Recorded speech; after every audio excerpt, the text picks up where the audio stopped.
Sean bienvenidos todos nuestros seguidores, amigos, colegas que siempre nos acompañan en cada una de las charlas que tenemos con Despertares. El día de hoy tengo el gusto de presentarles a una mujer empoderada, feminista. Les va a encantar su plática el día de hoy. Tenemos como invitada a la doctora Jero Aparicio Aviña.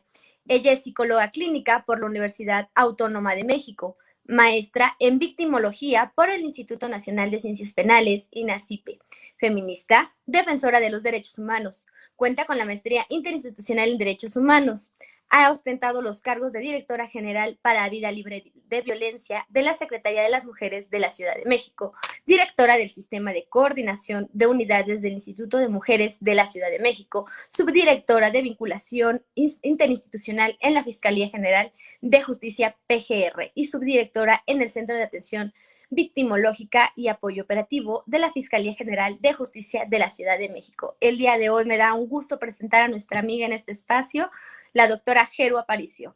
Y nos acompaña también el maestro Eduardo de la Teja. Bienvenidos a los dos. Gracias, muy amable Julia. Jero, bienvenida. Bienvenida a esta tu casa también. Pues muchas gracias, Yuli, por extraordinaria presentación, con mucho cariño la recibo. Un agradecimiento a Despertares por la invitación y una felicitación por la incidencia. El espacio es vital, creo que se requieren estos espacios de conversación y de proposición y de apuesta. Así que mejor con compañeros como Lalo, que bueno, estuvimos ahí en las andadas también de la maestría de Derechos Humanos. Un gusto compartir con ustedes. Y yo creo que esta vez no hubo una mejor persona para hablar de la mujer que una gran mujer, que es Jero. Jero se destacó siempre por sus opiniones muy acertadas, muy finas sobre la posición de la mujer, sobre el derecho de todos, a final de cuentas. ¿Por qué no nos platicas qué tanto afecta los prejuicios, estereotipos y los estigmas al empoderamiento de la mujer? Bueno, muy buena pregunta para entrar en tema, y creo que lo que hemos visto, y me atrevo a pensar que Yuli y yo en nuestros propios espacios, hemos visto que si hay algo que obstaculiza, es lo que llamamos nosotras la violencia simbólica. La violencia simbólica tiene que ver con todos estos prejuicios, estereotipos, creencias que legitiman lo que es la discriminación biologizada, en donde todavía hay la creencia que por diferentes funciones o diferentes identificación de categoría de nuestro cuerpo, de nuestro sexo, va a haber una distinción en el ejercicio y goce de derechos. Entonces, desde mi punto de vista, creo que la violencia simbólica es la violencia invisible, la violencia estructural, la que sería, por decirlo así, el principal evento, lo que es la discriminación. Oye, bueno, sí, adelante, Julia. Oye, querida Jero, mira, y hablando de esta situación de violencia simbólica, creo que hoy en día es muy importante que con esta contingencia hablemos de la violencia simbólica y estructural que viven las mujeres en el confinamiento, ¿no? Es un tema que realmente preocupa a la sociedad y que es un tema, pues, nuevo porque se ve la violencia estructurada, la violencia simbólica, pero en un contexto de confinamiento donde no tenemos al alcance el acceso a la justicia, a la igualdad, a los mecanismos, es preocupante. Sí, de hecho creo que parte de las nuevas investigaciones tienen que ser a partir del contexto de COVID. Si bien es cierto que ya había un pequeño avance en las autonomías de las mujeres, como la autonomía física, emocional, económica y política, bueno, el mismo contexto de confinamiento, hay un retroceso otra vez a los espacios que se consideran desde esta creencia de domésticos o que le corresponden a las mujeres. Entonces, retomar ciudadanía, retomar posición en los espacios públicos, bueno, es parte de lo que tenemos que empezar a elaborar estrategias en este contexto. Bueno, y realmente en esta cuestión de la pandemia por el COVID, se ha presentado con mayor frecuencia la violencia intrafamiliar, obviamente eso a las mujeres también, pero ¿qué importancia tendría que en la escuela, en los niños, estuvieran enseñándoles precisamente cómo respetar a la mujer o cómo darle su lugar, cómo evitar esas masculinidades en las que estamos inmersos? Sí, miren, por la experiencia que hemos tenido, el sistema de justicia es como el sistema que ha tomado la carga de disminuir estas brechas de desigualdad en el acceso a la justicia en caso de estas violencias.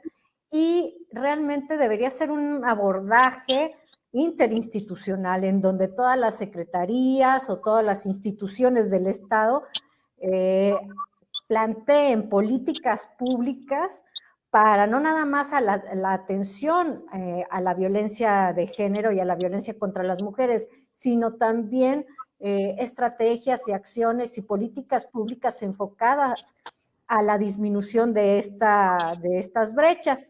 Les voy a poner un ejemplo dentro del confinamiento.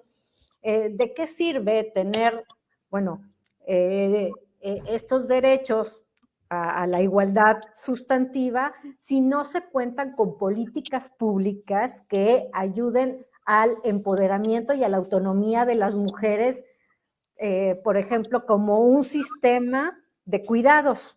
O sea, el derecho al cuidado como un derecho humano en donde las mujeres no tengan que quedarse a cuidar a las personas en detrimento a su autonomía económica. No estamos hablando de cooperación y de una democratización de las labores domésticas, sino estoy hablando de esos sistemas familiares en donde se sigue dejando toda la carga de los cuidados y de las crianzas a las mujeres.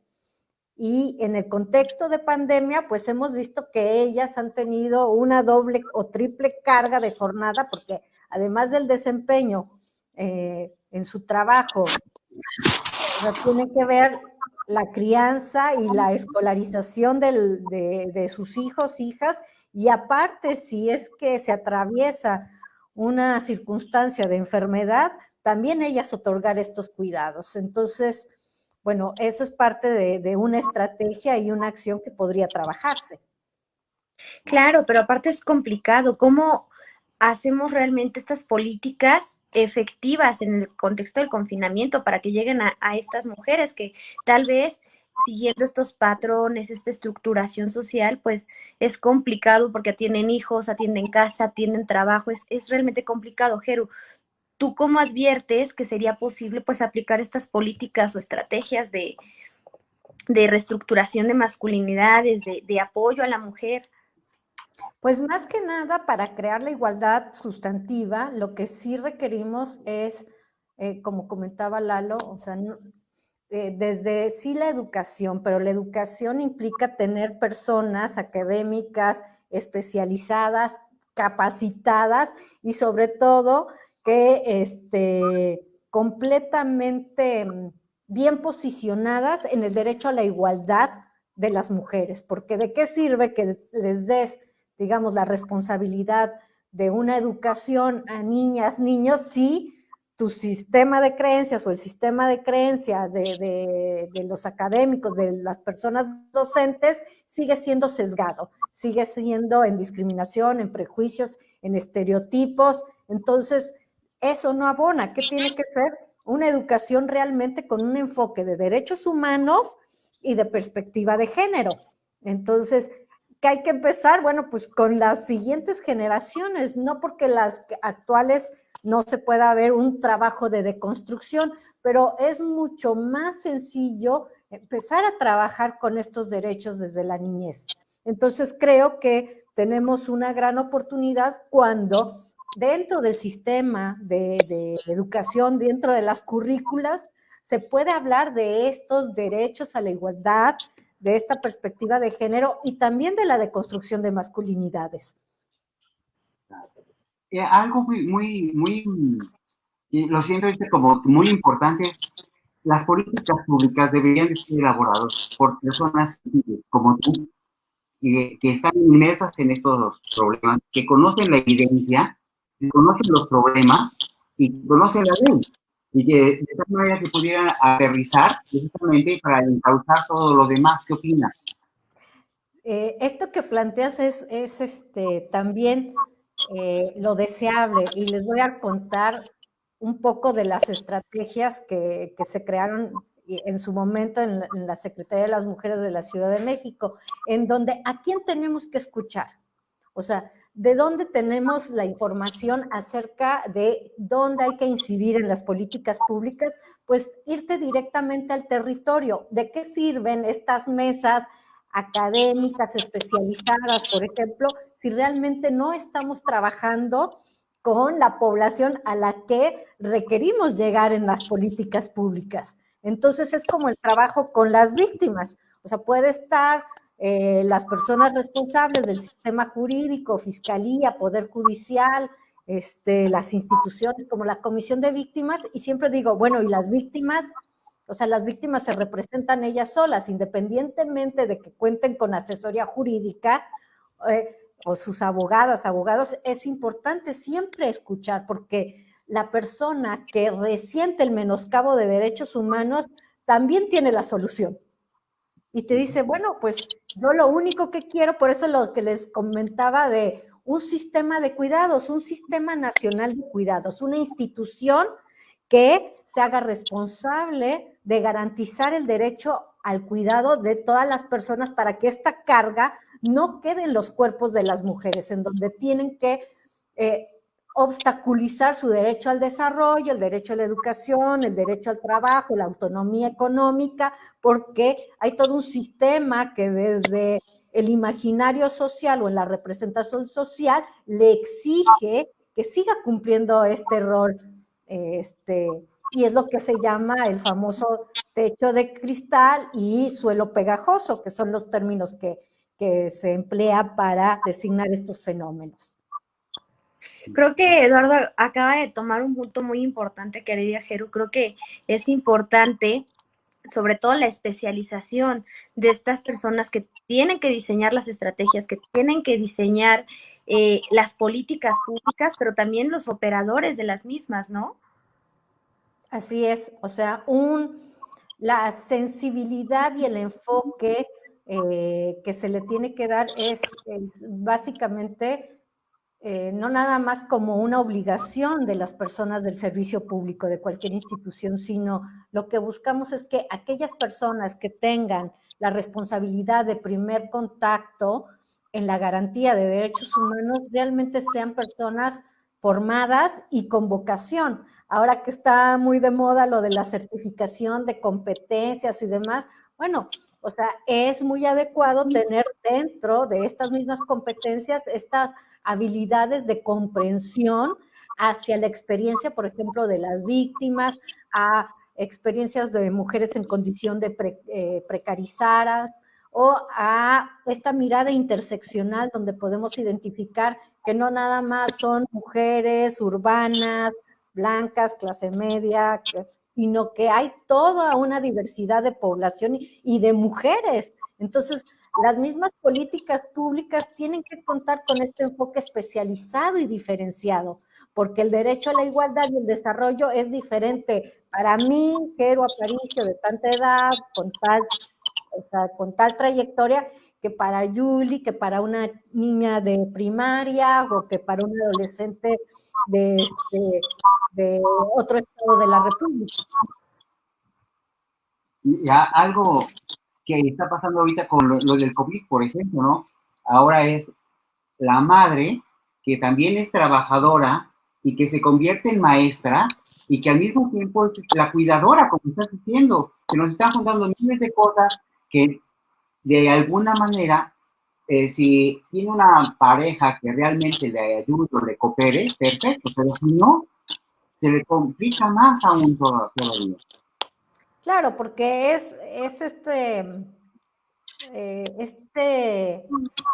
carga psíquica de muchas mujeres en donde dicen, bueno, a ver, yo puedo dedicar estas horas que tengo a mi descanso, o sea, para recuperarme después del trabajo y luego tengo que acompañar a mis hijos, hijas en la resolución de tareas, en subir la información para que las maestras verifiquen o los maestros.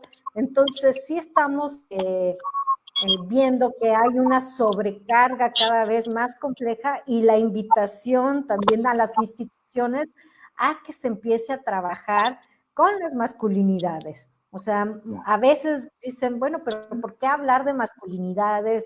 O ¿por qué hablar de grupos de reeducación si pues, ni se reeduca ni nada? A ver, no, es que la política pública en igualdad entre hombres y mujeres también tiene que ser trabajada y dirigida para hombres en esta deconstrucción a otro tipo de masculinidades en donde se trabajan 3 rubros.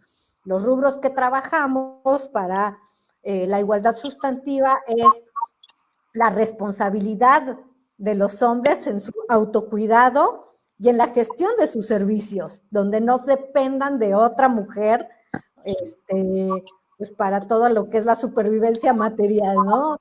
Y no hablo como proveedores, sino toda la gestión doméstica, en donde también los hombres se responsabilicen de su sexualidad y del derecho al ejercicio paterno, ¿no? Ahora que están las pugnas sobre el aborto y demás, y que vemos todavía en el discurso en misoginia y en ginopia, que se le carga a la mujer la responsabilidad, cuando si vamos a hablar de paternajes, bueno, no se habla de estas responsabilidades. Y la otra es, dentro del derecho a la igualdad, es la participación en corresponsabilidad de los hombres también en el desempeño de las funciones domésticas y de crianza. Entonces tenemos muy focalizado dónde las instituciones pueden realmente trabajar.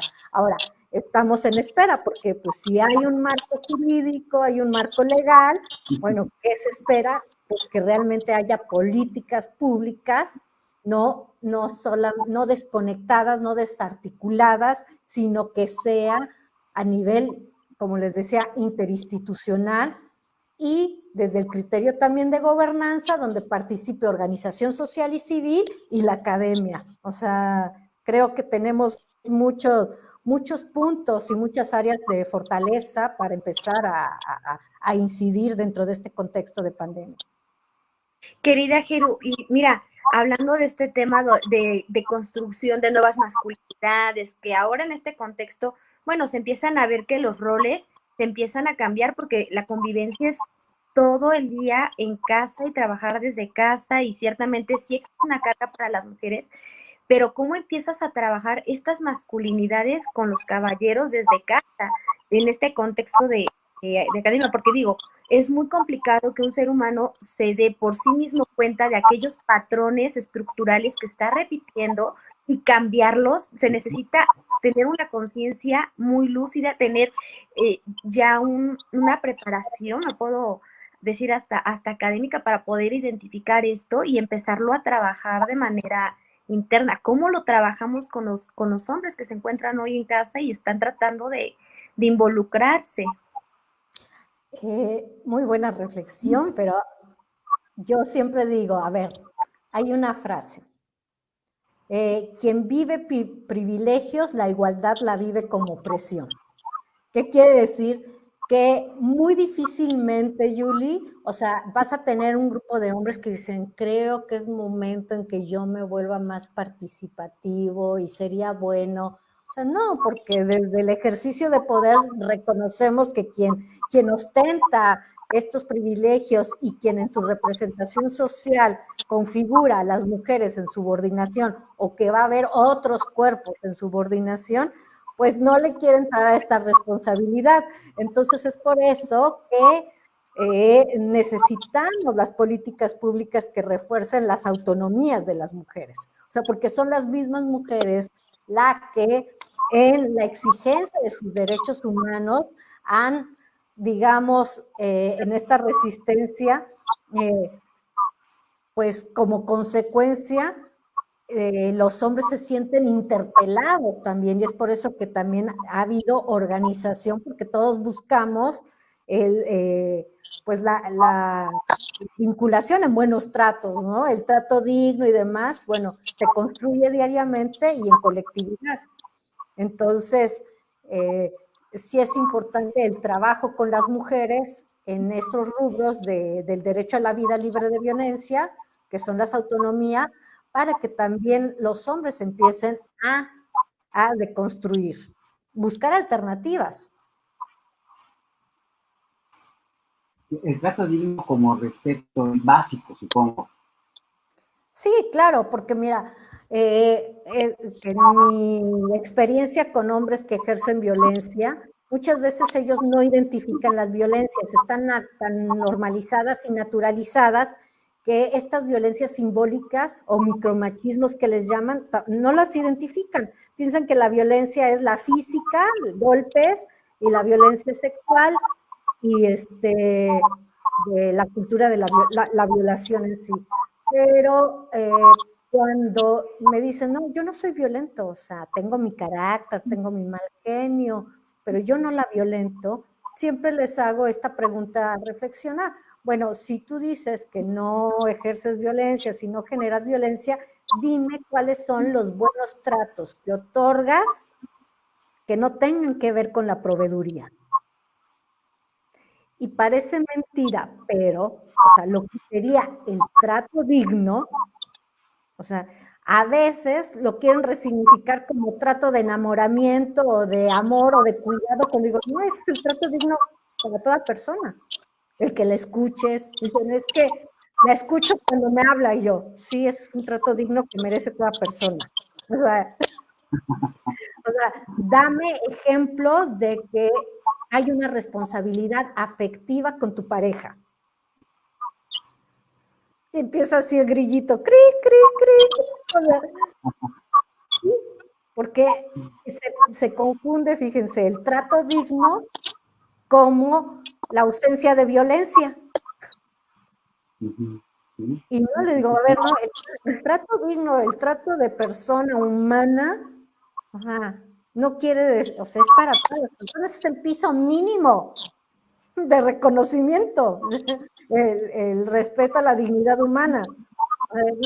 Digo, yo quiero que me des elementos de tu responsabilidad afectiva, de tus buenos tratos, cómo le demuestras a esta persona que la amas, que es tu pareja, que tienen un proyecto de pareja conjunto, independientemente del individual o del personal. Y ahí es donde se empiezan a cuestionar los privilegios, o sea, porque si no, si nos quedamos en la palabra violencia, pues nadie quiere reconocerse como persona violenta. Es más, hasta es políticamente ya incorrecto decir, ay, sí, yo soy macho, ¿no? Entonces, generalmente dice, yo no soy macho, pero si va a estudiar, pues que vea con quién deja a los niños. Digo, bueno, digo, esa es la violencia simbólica, en donde se piensa que porque no golpeo, no grito, soy buen proveedor, no falta nada. Digo, no, pero es que no es nada más eso. La construcción de la igualdad sustantiva implica que los hombres metan el cuerpo también, metan el cuerpo en lo que es el trabajo doméstico, metan el cuerpo en lo que es las labores de crianza, no de ayuda, sino porque es responsabilidad del ejercicio paterno, y empezar realmente a asumir las responsabilidades del trabajo doméstico, no nada más el trapito, que es lo que me gusta, o no nada más lavar platos y ya esa es toda mi labor, sino realmente compenetrarse. Y aparte es complejo, querida Jeru, porque vivimos en una sociedad ya muy violenta, donde la normalización de esta es lo más común. Entonces, tú puedes trabajar o tratar de trabajar con los hombres, pero también está la otra cara de la moneda. Y no lo digo en sentido de revictimización de las mujeres, pero vamos a usar la frase, amiga, date cuenta, ¿cómo la sacas de esta construcción que tienen? Porque también es muy difícil trabajar con víctimas de violencia, con mujeres violentadas, porque sufran un proceso de revictimización, empezando por los operadores, que son los primeros respondientes, empezando por el contexto social. Este tipo de circunstancias se vuelve todavía más complejo, ¿no? Sí,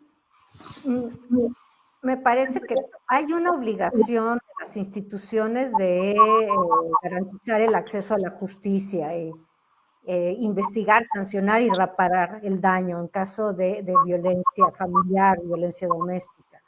Pero me parece importante que no, o sea, no esperarnos hasta que ya sean víctimas de violencia, porque finalmente se reconoce que si son víctimas de violencia es porque tuvieron un menoscabo en derechos humanos, o sea, en sus derechos fundamentales. Entonces, si realmente estamos interesados en disminuir, erradicar la violencia contra las mujeres, valdría la pena entonces empezar, más que esperarnos a atender todos los síndromes que acabas de decir, o sea, que viven, es qué podemos hacer para fortalecerlas de forma que no caigan en este ciclo de violencia, que identifiquen un hombre que ejerce violencia económica, patrimonial, emocional, y que no tenga que escalar, simplemente que ellas pongan distancia porque son autónomas, económica, pero también son autónomas emocionalmente, donde no se compraron el cuento de es que necesito mi media naranja, es que no seré feliz pero tengo marido. O sea, es momento también de deconstruir muchas creencias al respecto del mito del amor romántico. Ger, una pregunta muy personal. ¿Ser activista también produce causa de violencia? ¿Cómo? Perdón, ¿ser activista? ¿Ser activista también es causa de violencia? Ser activista también es causa de violencia. Bueno, sí sabemos, sí reconocemos, a ver si es lo que yo capté. Las personas activistas devienen en defensoras de derechos humanos.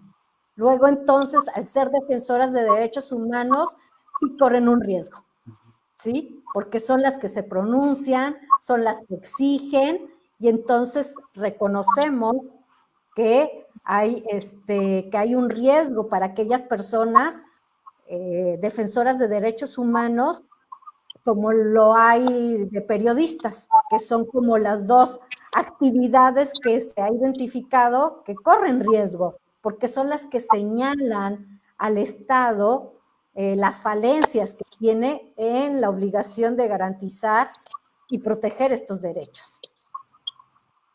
Claro, porque quien exige se convierte en revoltoso y problemático, a final de cuentas. Claro, se vuelven molestos para el sistema. Querida Jeru, empoderando a las mujeres, ¿cómo atiendes los ODS? ¿Cómo atendemos parte de la Agenda 2030? Porque ciertamente se tratan de estrategias para la igualdad, para la disminución de las desigualdades, para la justicia, para la paz. ¿Cuál es el camino para empoderar a las mujeres, para sacarlas de este contexto de violencia, además de las políticas públicas? A mí me parece importantísimo el desarrollo y la implementación de un sistema nacional de cuidados.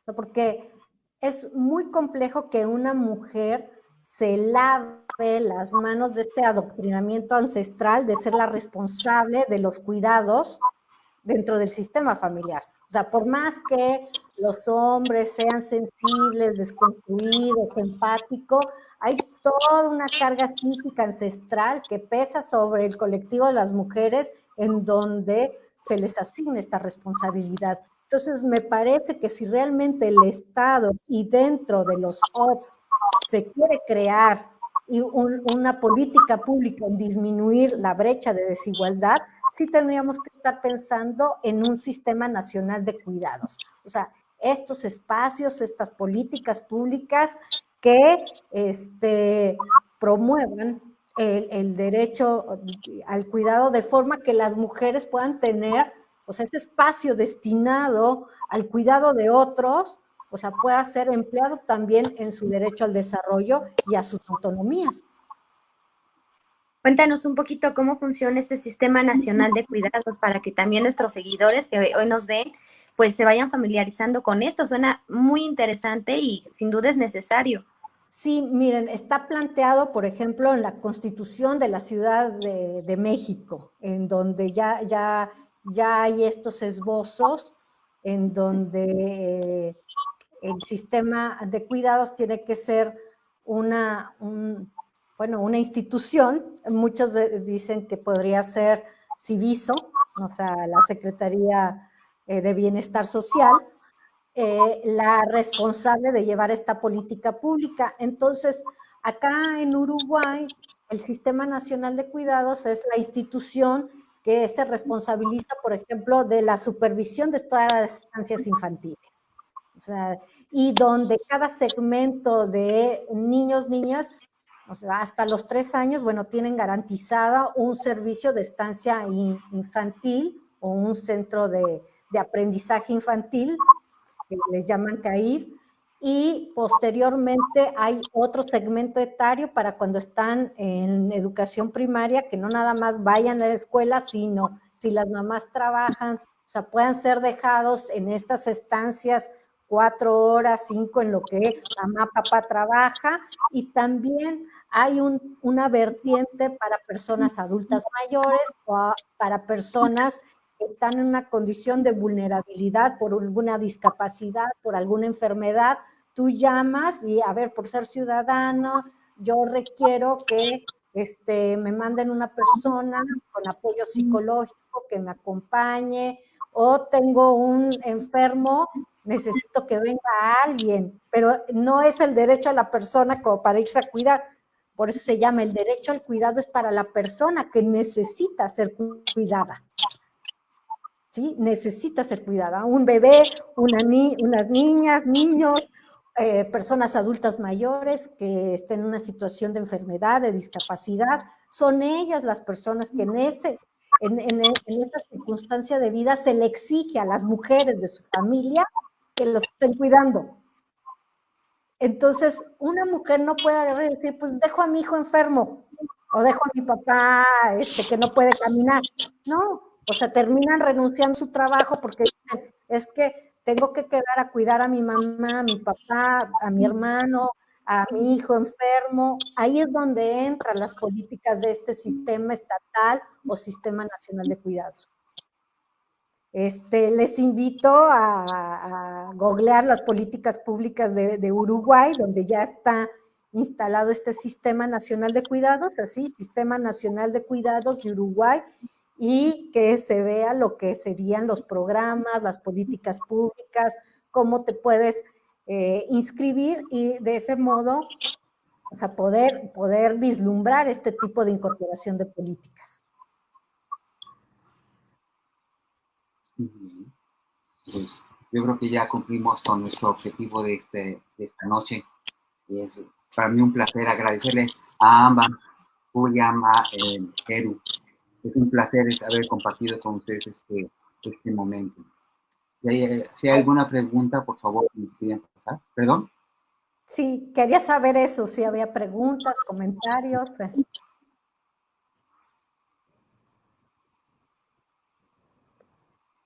Si no hay más, Julia, ¿quieres agregar algo? No, felicitarte, querida Ger, un gusto tenerte aquí en Despertares, tener esta plática contigo, que nos platicaras un poquito del Sistema Nacional de Cuidados, que claro, es indispensable ponerlo en práctica. Querido Eduardo, siempre un placer platicar contigo en estos espacios. Es muy enriquecedor tener siempre gente como ustedes aquí. Bueno, de mi parte, agradecerle a Despertares Derechos Humanos, a Álvaro, a ti, Julie, gracias, como siempre un placer, y Lalo, con todo mi cariño, y un gusto conversar con ustedes tres, la verdad que fue bastante enriquecedor también para mí. Mucho, mucho, mucho. Pues muchas gracias y muy buenas noches. Gracias.